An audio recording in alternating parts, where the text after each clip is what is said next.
A day in my life, usa nga tambay ha Pilipinas. Madali lang pala maging tambay sa Pilipinas. Gising ko pala sa Pilipinas 9:00 ng umaga. Kagigising ko lang, sakto paglabas ko. Nandyan yung mga tropa ko, kumakain ng buko. Nakikain na rin ako. Yan ang umagahan ko ngayon. Bawal tayong mag-inarte kasi nandito tayo sa Pilipinas. Kung anong mayroon, yan na lang ang kainin natin. Bawal ang maarte dito sa Pinas. Kung maarte ka, gugutumin ka talaga.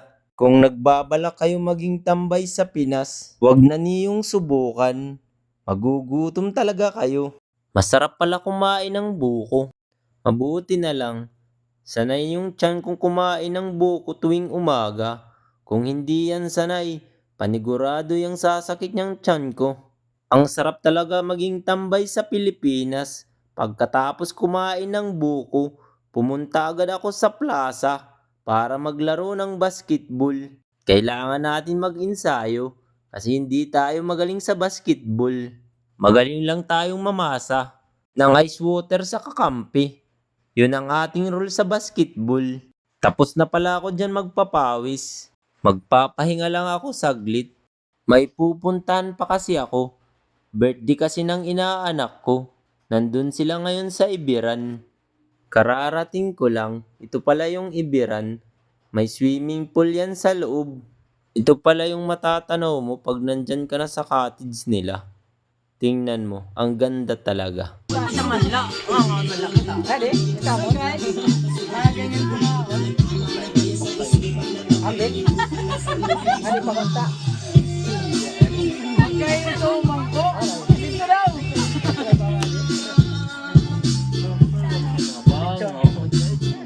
Pagtapos ko palang kumain, naligo ako agad.